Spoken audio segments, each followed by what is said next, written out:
Hi Scorpio, welcome to your February 2022 Tarot Scope with me, Raphael from Reydiant Reality. It's an absolute pleasure to have you. Thank you so much for being here. Thank you so much for joining me. Quick note, my readings are for your Sun, Moon and Ascendant signs. So whether you're a Sun, Moon or Rising sign Scorpio, this is for you. And I always advise that you watch all three to get a clearer, more complete picture of how they're going to speak to you. With that said, remember they are general readings. Not everything's going to resonate with everybody, and that's just fine. You should always use your own discernment. Before we start, as always, I would like to bless my decks of cards with all forms of love, light, peace, prosperity and abundance. And I pray that the messages that come through are ultimately clear and concise, and they help you on your path to your highest vibrational good. So for your actions and interactions with the world at large, this month you get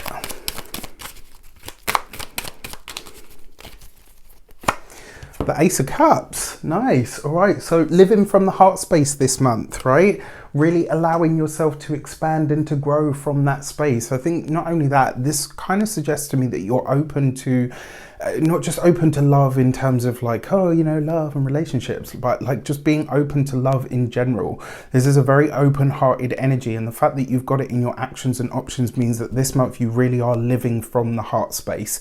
I personally believe that the heart, the most powerful electromagnetic force in your body, is an attractor. It's a great attractor, and when you really set into that space and you live from there, you resonate from there, everything starts to improve for you and everything starts to attract to you.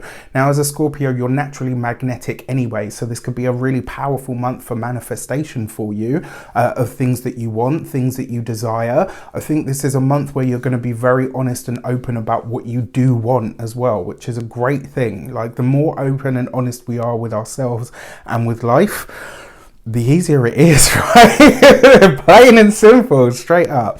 For your communications and conversations, you've got the Two of Cups.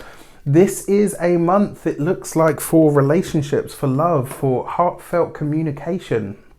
You've got the Two of Cups next to the Ace of Cups.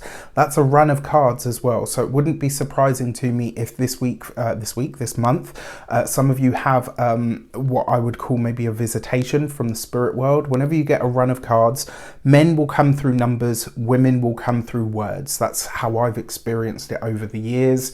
And I've been kind of living with that understanding now for well over a decade. So, you know, repeating words, phrases, you turn on the TV, you hear a phrase, you go out and you hear the same phrase again. Repeating words and phrases will come from women in the spirit world.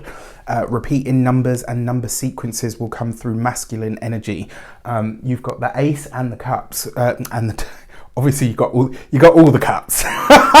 All right, so you've got the Ace of Cups and the Two of Cups, which tells me that a masculine energy in the spirit world is trying to tell you to be open to love, to be open to relationships, but more importantly, to nurture and nourish the relationships that you've got. Now, this doesn't have to just be on a like a personal, intimate level.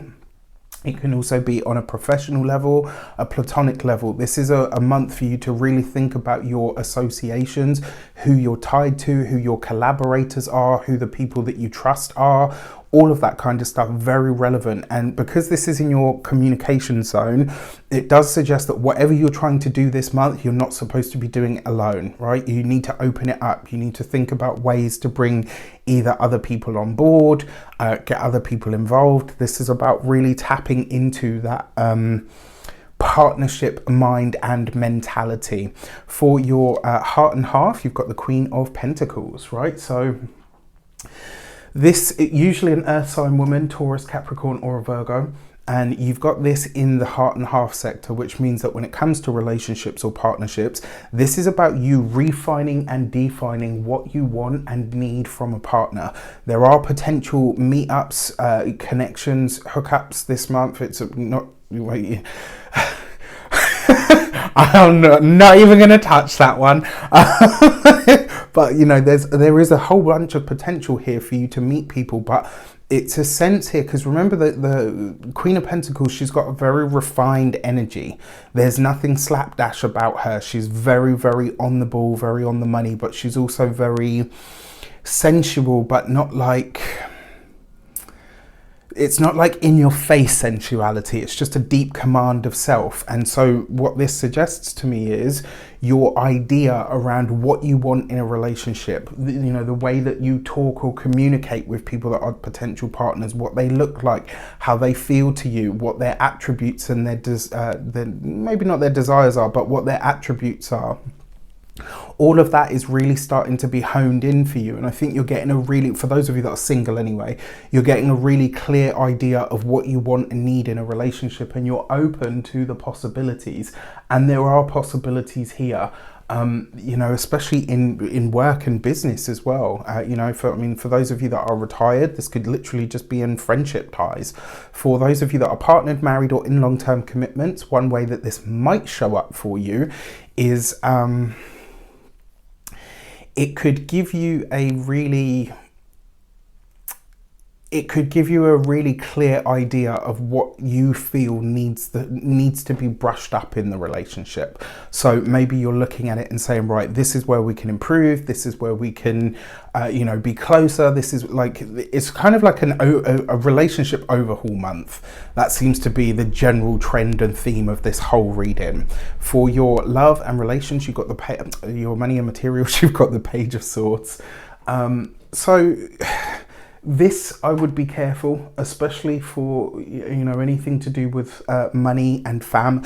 This could be a month where there's a bit of a sticking point, maybe a hard or a challenging conversation that needs to be had around, you know, around a financial sort of request from a family member, whether this is you making one or receiving one. The Page of Swords can be it's not an easy card, I have to say. And when it comes up for money, it does suggest a dispute around money or finances or resources of some sort. Now, this may come from the partner's family, it may come from a family member of yours. I would say if you're in a partnership, don't let this get in the way of that. Now, when it comes to your money specifically, aside from requests, etc., from family, this could also be you deciding to open up or pursue a new revenue stream. I'm going to be honest with you, it looks like it's hard to get this thing off the ground, but once you do, the results are, you know, are likely to be pretty good. Why? Because you are a Scorpio. For your first week of the month, you have the Hanged Man underneath the Ace of Cups.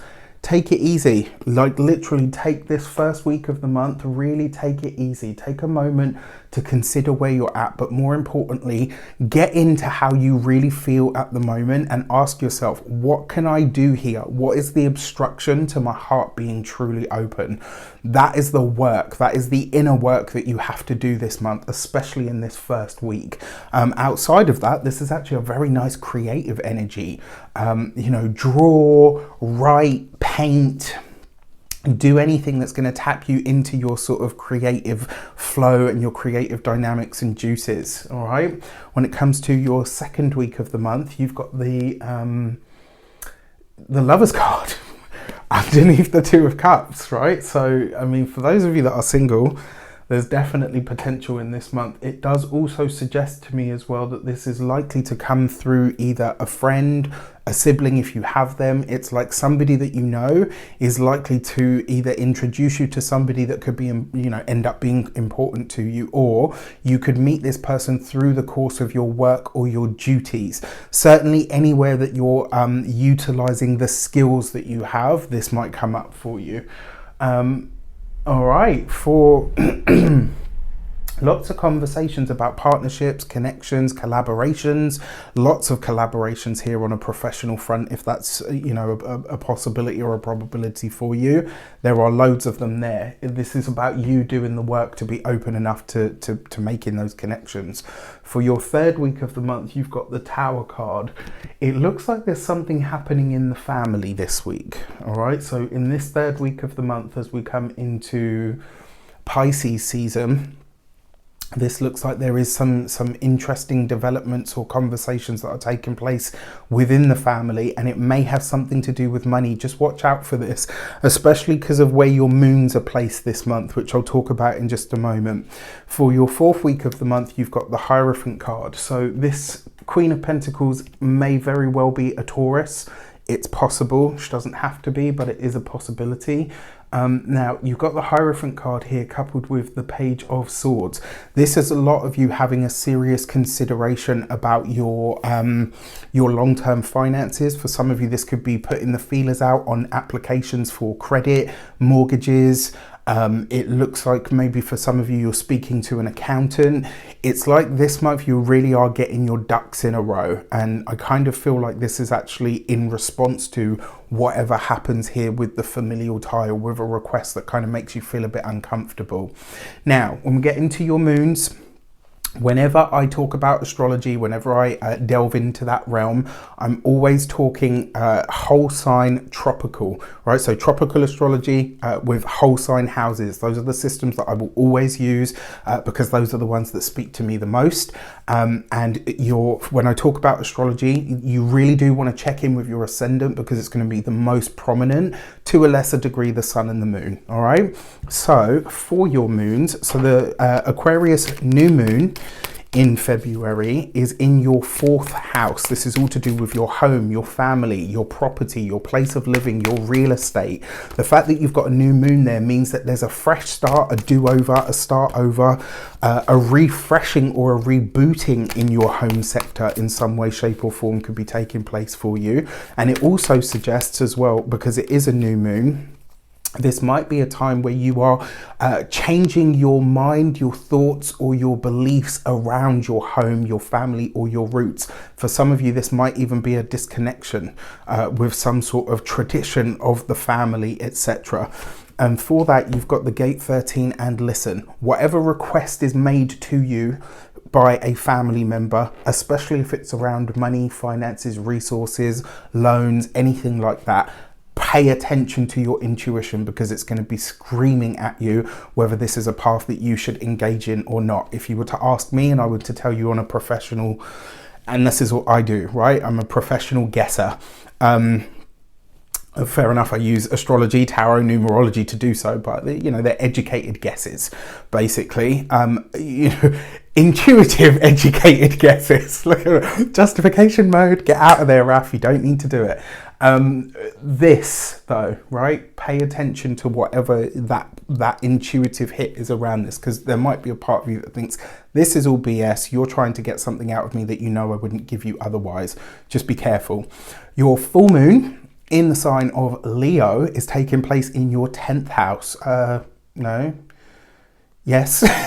Sorry, I had to really take a minute there. I was like, no, wait, yeah. It's taking place in your 10th house. This is all to do with your career.